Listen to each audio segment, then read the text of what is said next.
মানে একটা আঙ্গুল গুনে বলতে পারে মাদক সমস্যা, একটা হলো রাস্তা সমস্যা। 2 নম্বর হলো যে প্রান্তিক জনগোষ্ঠীর বিভিন্ন সুবিধার প্রাপ্তিতে সমস্যা, যারা আসলে সুবিধা পাওয়ার যোগ্য তারা পাচ্ছে না। 4 নম্বর হচ্ছে আমি যদি বলি উন্নয়ন কর্মকাণ্ডে অস্বচ্ছতা, অর্থাৎ একটা রাস্তা করলো এটা টিকার কথা 2 বছর, এটা 6 মাসে নষ্ট হয়ে যাচ্ছে, এখানে পুকুর চুরি হয়, অর্থাৎ কাজটা ভালো হয় না। তাহলে কয়টা কথা বললাম? 1 নম্বর মাদক, এটা সমস্যার সমাধানটা কিভাবে হতে পারে বলুন? এটা কিন্তু ফুলবাড়ির কোনো বিচ্ছিন্ন দিক না, এটা রাষ্ট্রের অংশ। এইখানে যারা সরকারি কর্মকর্তা কর্মচারী আছে সেটা বাংলাদেশেরই কর্মচারী। এমপি শুধু হচ্ছে এমন একজন জনগণের পক্ষ থেকে নির্বাচিত, ঠিক আছে? আমি জনগণের সাথে আছি, এই জন্য কিন্তু আপনাদেরকে ডাকা। আমি জনগণের সহযোগিতাটা চাই।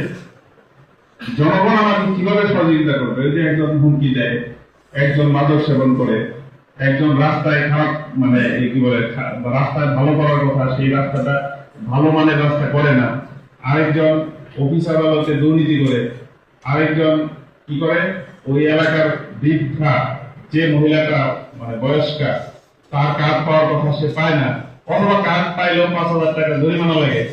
তো তারপরে দেখা গেল যে শিক্ষা প্রতিষ্ঠানের নিয়োগের ক্ষেত্রে যেখানে ফ্রি নিয়োগ হওয়ার কথা সেখানে কি হচ্ছে, সেখানে 10 লাখ 20 লাখ টাকা দিচ্ছে।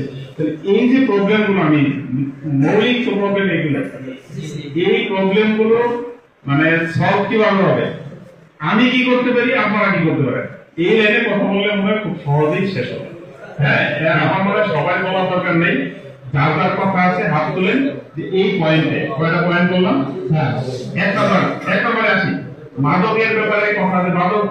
মাদক বিষয়ে আপনাদের সাবধানতা কি করতে পারি, আমি কি করতে পারি, আপনারা কি করতে পারেন বলেন? হ্যাঁ, এই বিষয়টা থেকে আমার যেটা মনে হচ্ছে স্যার, সেটা হলো আপনার মাদক জিনিসে আক্রমণটা শুরু হয় স্যার বাজার লেভেলের সন্ধান তাদের অবাধ চলা। এটা